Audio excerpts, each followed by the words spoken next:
Eh bien, c'est le chaos absolu dans la France du président Macron.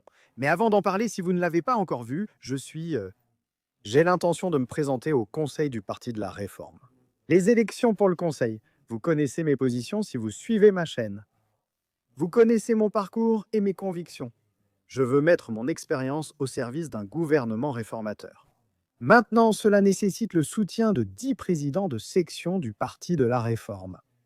Donc si vous êtes président d'une section de la Réforme, veuillez m'envoyer un email à Michael Ever. Je mets mon adresse email ci-dessous si vous souhaitez me soutenir. Pour me permettre de me qualifier pour cette élection, mais oui, ça devrait être très excitant.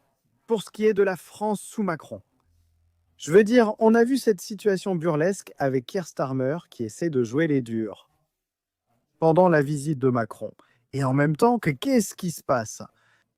La migration illégale explose à nouveau, alors qu'on a vu Macron tenter de manquer de respect à ce pays, je pense, et dénigrer le Brexit à un moment, ironiquement, où de nombreux pays de l'Union européenne essaient justement de se désengager eux-mêmes de la Convention européenne des droits de l'homme sur laquelle nous avons une longueur d'avance, étant donné que nous avons quitté l'Union européenne, et bien sûr quitter la Convention européenne des droits de l'homme est au cœur même du programme de réforme.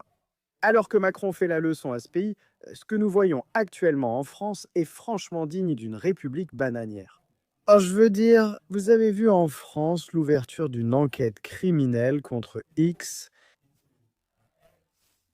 à cause de plaintes d'un parlementaire et d'un haut fonctionnaire anonyme, apparemment, quoi que cela veuille dire. Comme vous l'avez constaté, Marine Le Pen, favorite pour la prochaine présidentielle française, a été interdite de se présenter comme candidate. Et sans surprise, la Convention européenne des droits de l'homme a rejeté la demande d'urgence de Marine Le Pen pour annuler cette interdiction de se présenter à l'élection.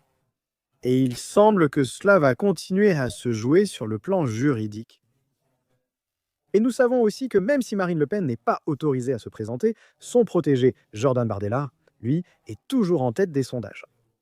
En tant que remplaçant, si elle ne peut pas se présenter, et ce qui vient de se passer, eh bien, vous venez en fait de voir le parti de Marine Le Pen, dont le siège a été perquisitionné par la police en raison d'allégations de violation du financement de campagne et de fraude. Et vous voyez Jordan Bardella, le président du Rassemblement national, parler de tout cela, parler de cette perquisition, disant qu'elle a impliqué environ 20 policiers et qu'il a qualifié cette opération de spectaculaire et sans précédent, faisant partie d'une nouvelle campagne de harcèlement, la décrivant comme une attaque grave contre le pluralisme et l'alternance démocratique.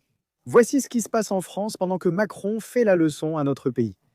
Mais partagez vos réflexions, s'il vous plaît. Partagez vos réflexions dans les commentaires. Nous continuerons à vous informer sur ce sujet et plus encore. N'hésitez pas à liker cette vidéo, cela me ferait plaisir. Comme toujours, merci de regarder.